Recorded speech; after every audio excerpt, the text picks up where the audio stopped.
سلام البنات. أنا اليوم بغيت نشارك لكم حياتي ونعاود لكم قصتي. أنا سميتي بشرى من مدينة الناظور، دابا في عمري 37 عام، وعشت فيها بزاف د الحوايج اللي خايبين وعشت فيها قليل اللي زوينين. أنا فاش كان عندي عام طلقوا ما وبا وربطني الجدة ديالي حتى درت 4 سنين، وتزوج با ومشيت جلست مع مرت با، وبا مشى للخارج وانا جالسه كنخدم لها، كنكبر في خوتي بحال الخدامه ديالها، ما حناتش فيا، ما دارتنيش بحال ولادها. ولادها كتوكلهم وانا كتجوعني، ولادها كتلبسهم وانا كتخليني، ولادها قراتهم وانا كنت انا الخدامه ديالهم. عشت معاه حتى درت 16 عام، لقيت داكشي ما كيسلكش وانا ما قارياش ما واعياش، عايشه في الدار بحال الخدامه، تا واحد ما كيعطيني قيمه، لا من خوتي ولا من مرت با ولا من با وما اللي كانوا عايشين حداها. اتصلت بالعم ديالي وعاودت له كلشي، وقررت انني نمشي عنده. مشيت عنده، جلست معاه 6 شهور. الزوجة ديالو كانت زوينة بزاف وحنينة الله يرحمها، تهلاط فيا، وفاش جابو من الخارج جا عندي ورثني عند مرت با. فوت شهر ديال الفاكانس ولا رجع لفرنسا، وليت نفس المعاناة اللي كنت فيهم.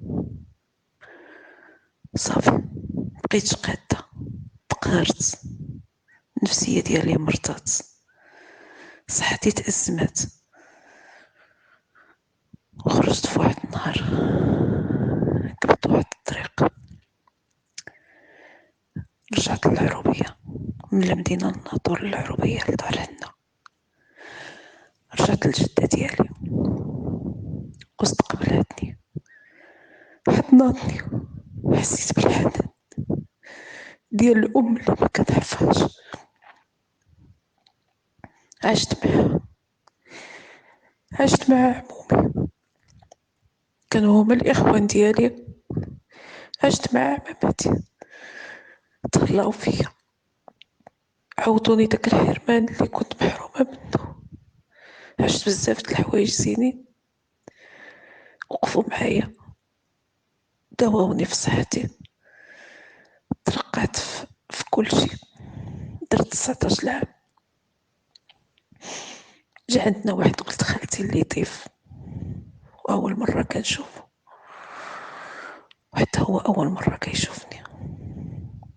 تعجبنا بعضياتنا، غير بالعينين، غير بالهضرة، غير بالسكات، بلا هضرة. مشى رجع روح للمدينة اللي جا منها. صبروا أيام قليلة ورجعوا عندي باش يخطبوني. بطبيعة الحال جدة ديالي قبلت وتشاورت معايا، حتى أنا قبلت وفرحت. قلت غادي نعوض كل داك الأيام اللي فاتوا، وغادي نمشي حدا ما، وغادي نعيش حياة زينة. درت الخطبة، جلست عامين وانا كنستنى، بحكم انه كان صغير، حتى هو كان عنده 19 عام، نفس اللاج. كانوا يجي عندنا الزيارة ديال عندنا العروبية، كيجلس معانا، كنهضروا انا وياه بزاف، كنجلسوا بزاف، متفاهمين بزاف. كيتصل بيا كنهضروا بالساعات. بغيتو، درت فيه كلشي،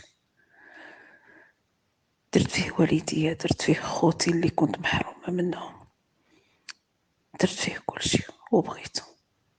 درت 21 عام وتزوجنا، مشيت لدارهم. داكشي اللي كنت كنتخيل ماشي هو اللي لقيته. داك الوالدة ديالو اللي كانت كتعاملني مزيان ماشي هي اللي لقيتها. وصبرت وكافحت وغمضت عيني ودرت راسي بلي ما شايفه والو. فاتت عام ونص زاد عندي ولدي، كبرتو سميتو من السماوات اللي كنا كنحلمو به انا وياه. كنا عايشين مزيانين، وخا كنا مأزمين، وخا كان عندنا المشاكل ديال العائلة، ولكن كنت كنبغيه. وخا هو كانت تأثر عليه همو، كانت كتعمر له راسو عليا، ولكن ما كانش كيسمع عندها. كان يقول لي عمري ما غادي نخليك، كان يقول لي نموت وما نسمعش فيك. دار ولدي 4 سنين، تعاوننا على الزمان، خرجنا كرينا، خدمت، كافحت، وقفت معاه، كنت معاه مرة ونص، وخا كانت خدمته قليلة، ما كانش عنده المهنة، كل مرة كان يخدم في جهة. دار ولدي 4 سنين وحملت بنت وتزادت، اختارينا لها السمية وفرحنا لها. كنا عايشين واحد الحياة اللي كيتمنى اي واحد يعيشها، ما عندناش وما خاصناش، فرحانين. كنا مكونين واحد الأسرة اللي محافظة، اللي مدينة. هو كيخدم على برا وانا كنخدم لداخل، كنربي ولادي، كندخلهم، كنخرجهم، كنديهم للمدرسة، كنجيبهم، كنلقى شي خدمة كنخدم، كيتهلاو فيا عائلتي. بطنا دام معاه الحال، داكشي اللي دار، داك الحوايج اللي درني بيهم بصغري، وليت كنهضر معاه بزاف، حتى هو ولا كيتهلا فيا وكيعاوني. كنت عايشة الحمد لله، حتى لواحد النهار ولقيت داك الراجل اللي ماشي، اللي كان ما كاينش بحالو، ولا ماشي هو هذاك، ما كيجيش للدار، كيغبر، ما كيصرفش، ما كيديهاش فيا. قلت ربما الخدمة، ربما الأزمة، ربما شي حاجة عنده. صافي، فات عام وحنا على داك الحالة، حتى اكتشفت بلي أنا واحد السيدة اللي دارت به، واحد السيدة اللي موظفة وكبيرة عليه، وحتى معاوناته، وحتى خوه كيقولوا له بلي داك السيدة عندها وغادي دير لك الدار وغتعطيك الفلوس، ماشي بحال هاديك بنت خالتك اللي ما دارت لك والو، اللي عائلتها ما عاونوك بوالو وعمرو له راسو بزاف. وجا عندي الراجل وقال لي بلي باغي يتزوج. انا تصدمت، نهاريت، بكيت، قلت له ياك هذا هو اللي كنت كتقول لي عمري ما غادي نخليك، هذا هو اللي كنت كتقول لي بلي كنبغيك وولادك، شكون عندنا من غيرك؟ قال لي المهم غادي تعطيني الموافقة وغادي نتزوج وانت سيري ربي ولادك.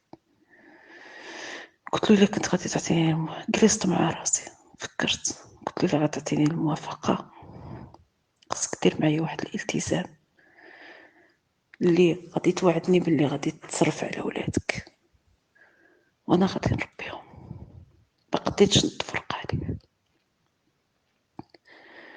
ما بغاش، قطع عليا الكرا، قطع عليا المصروف، بقى كيمشي عند امو كطيب له كتصبن له كتوكل له. انا مع ولادي بالجوع، خرجت مشيت نجيب ولادي من المدرسة، نهار 2 شهر 2 2014 رجعت مع 5 العشية، لقيتو بدل عليا السار ود الباب.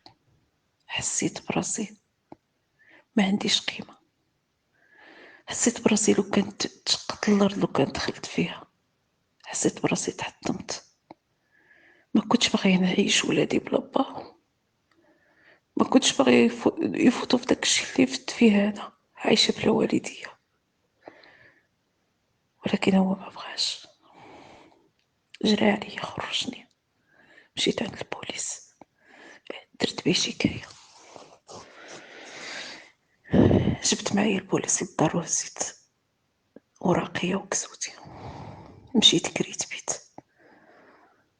مع الجيران. ما عنديش الفلوس، ما عنديش الخدمة، النفسية ديالي مريضة، ما راضياش نمشي عند عائلتي، لا عند با ولا عند ما. ما كنعرف حتى واحد، مدينة غريبة، كاين غير ربي معايا. هزيت التليفون وصنيت على با، عاودتلو القصة، صافت لي الفلوس، خلصت بيهم الكرا، خرجت نقلب على خدمة. بنتي صغيرة كتقرا في الروض، ولدي كيقرا في الثالث، عنده 9 سنين. كنت دايرة الخمار 4 سنين وانا دايرة الخمار. مكنتش كنخرج من المدرسة، كنوصل ولادي للمدرسة كنرجع، كنمشي نخدم عند شي نسا اللي حتى هما عائلتهم متحفظين. الخمار ديالي كان عزيز عليا بزاف، كان عزيز عليا راسي وكرامتي. 7 أيام مور ما خرجت من داري، في الصباح حيت الخمار حطيته وبكيت، تألمت، عرفت بلي الخمار ما غاديش نقدر نخدم به. ما بكيتش على داري قد ما بكيت على داك الخمار اللي حطيته. ما كيت وجهي، لبست سروال وقميصة، خرجت وصلت ولادي للمدرسة، مشيت كنقلب على خدمة عند التريتورات، بديت كنخدم في الحراسات، كنربي ولادي، مرة كنخليهم عند ما، مرة كنديهم معايا، مرة كنخليهم في الدار مع الجيران. بقيت كنجري ونطلع ونهبط المحكمة.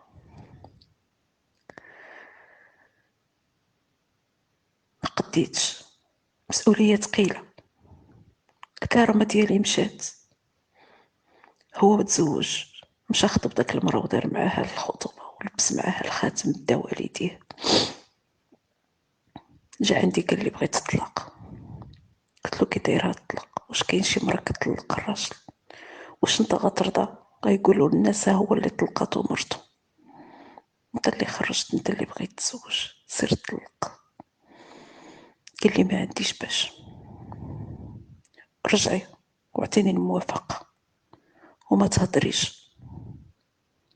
قلت له تعرف شنو غنديرو يا ولد الناس؟ قال لي، قلت له انا ما قادش نرجع.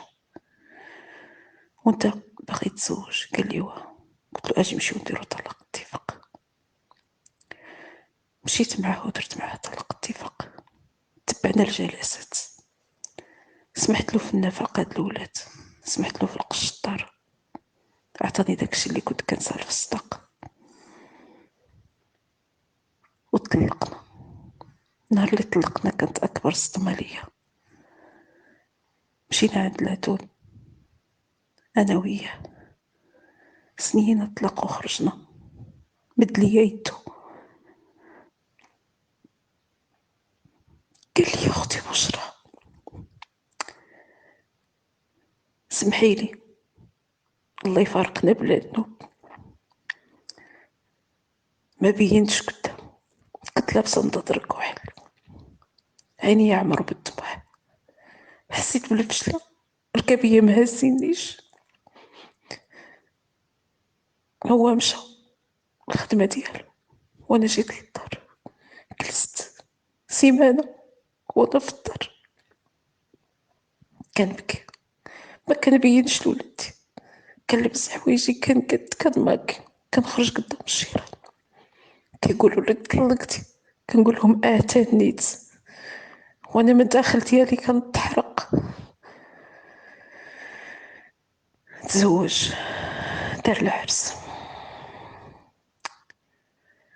مشى والدي حضروا العرس، وانا كنمشي عند والدي كنت لهم حفايدو يشوفوه كيجي عند ولادو.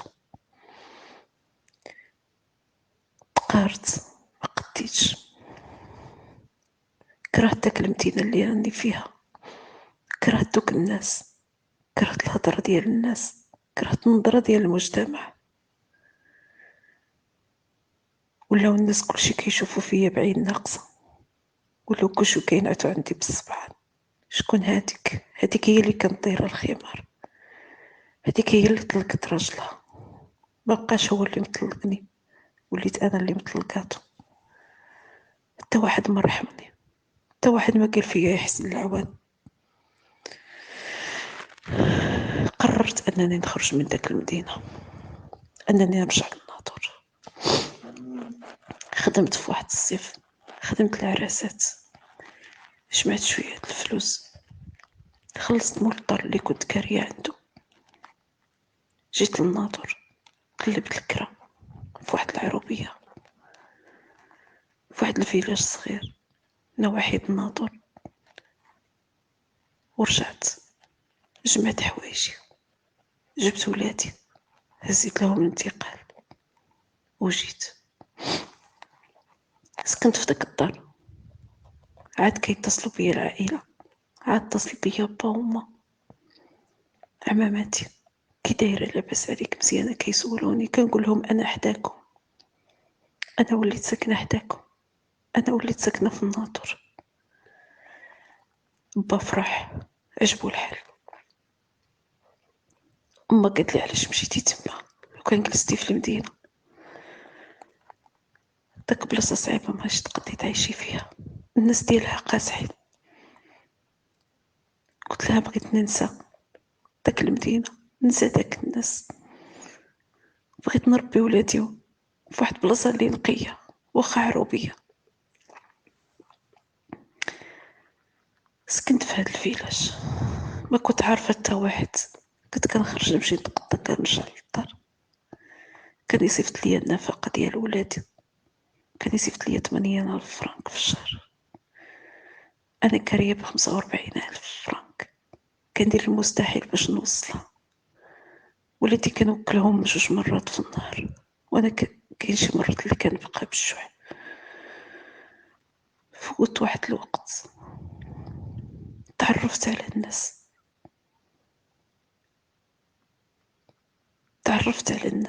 تعرفت على الخايبين، تعرفت على الزينين. جبا من الخارج جا عندي، جلسنا وهضرنا، تعاودنا بزاف، حس بالندم ديالو بلي ما تهلاش فيا من كنت صغيرة، طلب مني السماح وانا سامحته. اصلا انا ما كنتش غضبانه منه، انا كنت عارفه بلي العيب من مرته، ولا با كيتهلا فيا. دار لي واحد المبلغ شهري كيصيفطو ليا، وداك الراجل اللي طلقتو اللي تفارقت معاه مره كيصيفط ليا النفقه، مره ما كيصيفطهاش، خطره كيجي يشوف ولادو، خطره ما كيشوفهمش.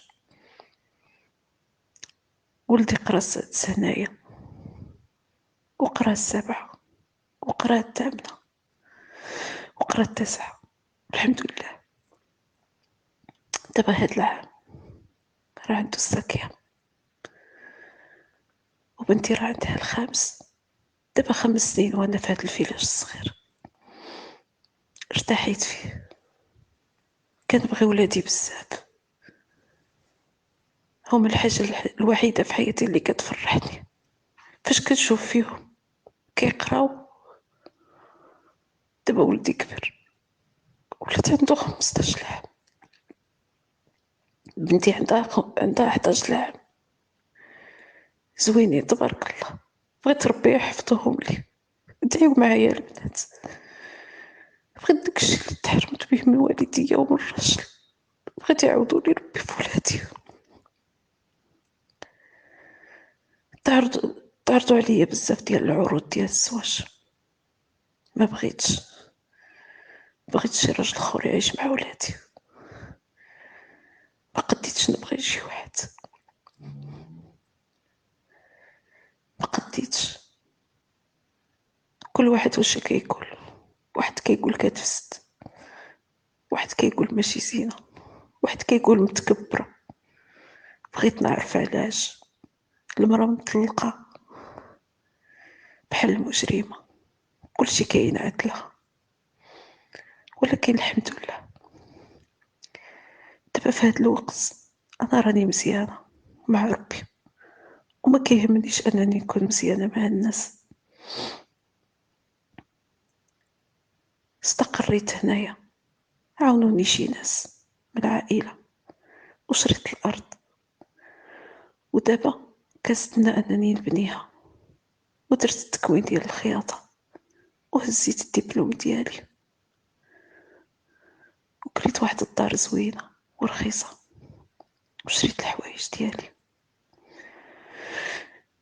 ولكن الحاجة اللي كتعذبني هي الهضرة الناس، هي الشوفة ديالهم الناقصة. علاش حنا دايرين هكا؟ علاش ما كنرحموش بنادم باش يرحمنا الله؟